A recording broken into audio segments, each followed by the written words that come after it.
ได้ยืนนะเนาะบ้านนี้จะได้ยืนอยู่สถานีบางเวียงไปฮอดสถานีเมืองไซบ่เนาะเป็นประสบการณ์ครั้งแรกที่ขี่รถไฟแล้วมีบ่นั่งได้ยืนเนาะ这边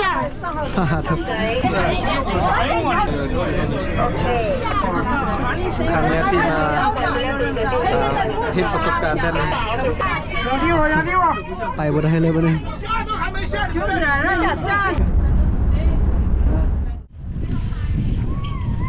่นะวันนี้ก็ว่าจะไปซื้อปีไปลงสถานีเมืองไสแขวงน้ำไสเนาะแต่ว่าปีเต็มมือที่3เนาะอยู่เวียงซื้อปีรถไฟบ่ได้3มื้อมีไผเคยเป็นเลยเนาะบ่เคยเจอสถานการณ์แบบนี้จักเทื่อนะตอนที่กำลังสร้างทางรถไฟใหม่ๆหลายคนคิดว่าถ้าว่าสร้างทางรถไฟใหม่แล้วจะบ่มีคนขี่เพราะว่าราคาแพงแต่ว่าสร้างทางรถไฟแล้วนี่บ่ได้เป็นแบบนั้นเนาะบนที่นั่งรถไฟบ่พอให้กับผู้โดยสารคือเบาลังตอนนี้อยู่เวียง3 มื้ออยู่เวียง3 มื้อไปซื้อปีบ่ได้เนาะแนะนำว่าไผที่จะมาขึ้นรถไฟอยู่สถานีแต่ละบอนก็แล้วแต่เนาะเบาลังอยากจะแนะนำให้มาจองปีล่วงหน้าสัก3 มื้อถ้าว่าเราจะมาแล้วเราจะมาซื้อปีอยู่สถานีรถไฟมันจะยากเนาะเพราะว่ามีผู้โดยสารมีลูกค้ากันหลายคนเขาจะมาซื้อที่นี่มันยากแล้วก็ได้รอคิวบางที่ปีอาจจะเต็มเนาะแต่ว่าเบาหลังแนะนำให้จองปีแต่ว่าการจองปีรถไฟมันจะราคาแพง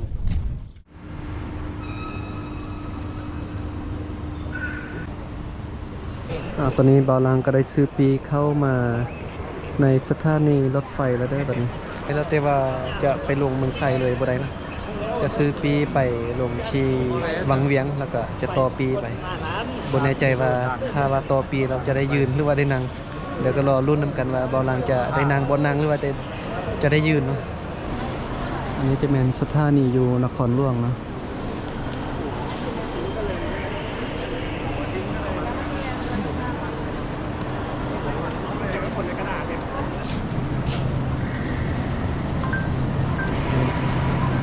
ก่อนจะเข้าก็ได้สแก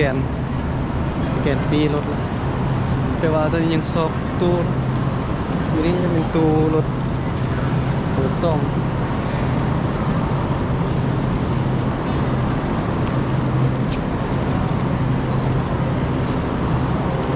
กำลังสอบตู้รถอยู่เบาลังนั่งชื่อตู้เบอร์ซ่องนะ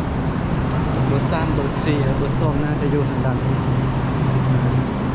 แต่ว่าเบาลังนั่งรถไฟอยู่สถานีนครหลวงนี่เบาลังก็ได้นั่งอยู่บนนั่งอยู่เนาะแต่ว่าถ้าว่าไปต่อปีอยู่วังเวียงบ่รู้ว่าจะได้นั่งหรือบ่โอเคนะตู้เบอร์ซ่องเข้าบ่เนี่ย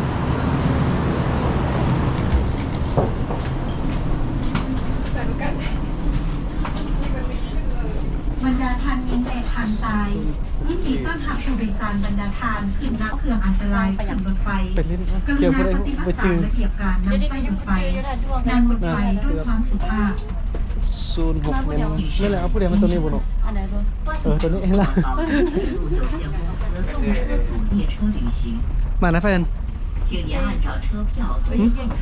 เห็นเกี่ยวที่กลับบ้านติ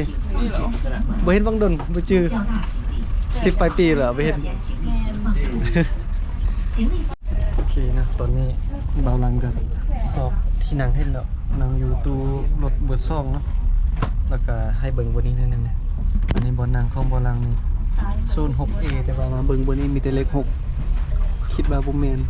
แต่ก็น่าจะแม่นอยู่จะมีบนนั้นเกาะเครื่องบนนี้นั่นแบบนี้เลยสบายเนาะเอาเสื้อเกาะนี่แหละพออายุอุดมไซมันจะหนาวนะแต่ว่ามอดนครหลวงอากาศร้อนแต่ว่าบอลังจะไปต่อปีอยู่วังเวียงแต่ว่าคันไปฮอดวังเวียงนะบอลังคิดว่าจะบ่ได้นั่งน่าจะได้ยืนเพราะว่าได้ต่อปีเอาโอเคนะตอนนี้ก็รถไฟเริ่มออกแล้วเนาะน่าจะประมาณ30 ปลายนาทีนี้บก.จะไปฮอดวังเวียงแล้วก็จะต่อปีอยู่วังเวียงไปเมืองไสแต่ว่าระหว่างทางมาเจอไทยบ้านเดียวนะ แต่ว่าเบิ่งหน้าตาเราบ่คือไทยบ้านเดียวแบบส่งคือคนในเมืองเนาะแต่ว่าเราบ่ได้อยู่บ้านเนาะออกจากบ้านแต่น้อยเนาะ ไม่ต้องออกจากบ้านแน่นอน ไปอยู่เวียงคือว่าเป็นคนอยู่บ้านพลสวัสดิ์เป็นบ้านเดียวกันเนาะแต่ว่าไปอยู่นครหลวงแต่น้อย แม่ ก็ถือว่าเป็นคนในเมืองเลยเพราะว่าหน้าตาเราคือคนในเมืองเลย สำเนียงเว้าในบ้านบ่ได้แล้วเดี๋ยวนี้ ก็เป็นเรื่องบังเอิญนะไปเจอโฮมเพื่อนโฮมเดินทางแต่ว่าก็เป็นคนบ้านเดียวกันนะ ตอนนี้รถไฟกำลังฮอดอยู่สถานีวังเวียงเดี๋ยวเบาหลังจะต่อปีนะต่อปีไปลงที่เมืองไสแต่ว่าตอนนี้ยังรอท่าอยู่ยังมีผู้โดยสารกำลังขึ้นแล้วก็กำลังลงยังอยู่ในสถานการณ์วุ่นวายอยู่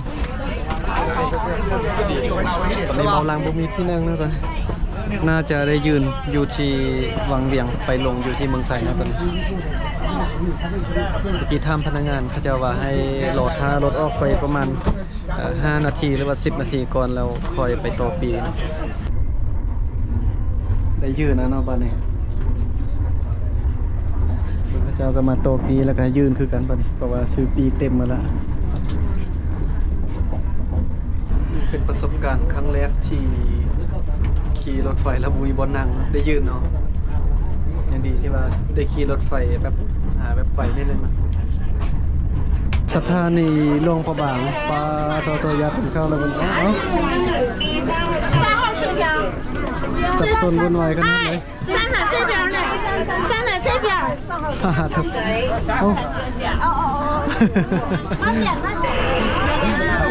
ปลาเล่นบุญมาเนี่ย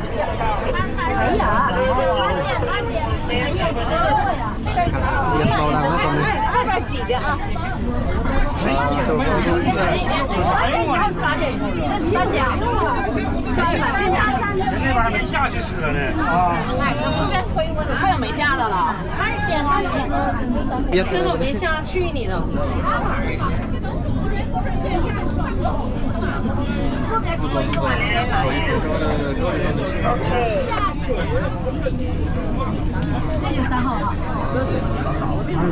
ได้บันนี้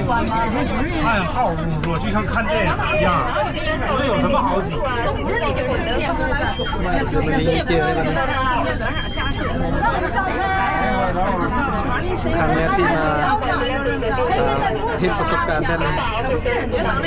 ได้ขี่รถไฟมาครั้งแรกมันที่ได้ยืนแล้วก็ที่คนลายแบบนี้ไปบ่ได้เลย 不是，没有下的，那边有 เป็น 没 นักท่องเที่ยวชาวจีน 下来的，不下来，没下来，没下来吗？ เบาไปเนาะตัวคนอยู่ในบ่คนนั้นเมื่อกี้เนาะเมื่อกี้แบบ นักท่องเที่ยวชาวจีนฟ้าวเข้ามาในเมื่อกี้เพราะว่าผู้โดยสารยืนด้านในยังบ่ทันออกเทื่อแต่ว่าเพิ่นบ่ฮู้เนาะตอนคนจีนผู้ภาษาลาวเนี่ยเขาจะเข้ามาก่อนก็เลยว่าบ่มีทางไปเลย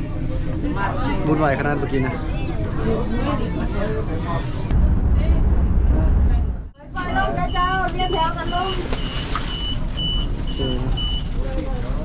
毕业套把那个。 พวกเขาได้รอสถานีเมืองไทยขอให้ทุกทางระมัดระวังไปลงเลยจ้า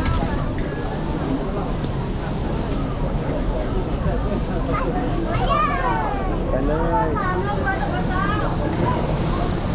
นี่นะในที่สุดก็มาฮอดเมืองไซแล้วบ้านนี้นึกว่าจะโดนยืนตั้งแต่วังเวียงเนาะมาฮอดสถานีเมืองไซ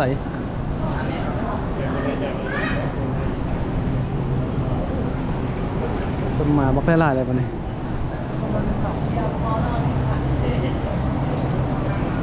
รถข้ามันยืนมานะ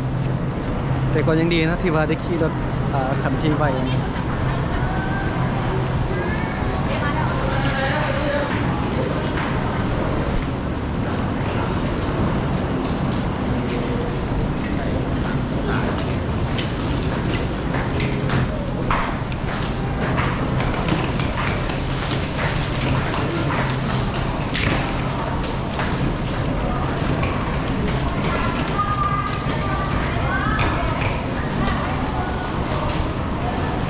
อย่างบูฮูเธอว่าจะไป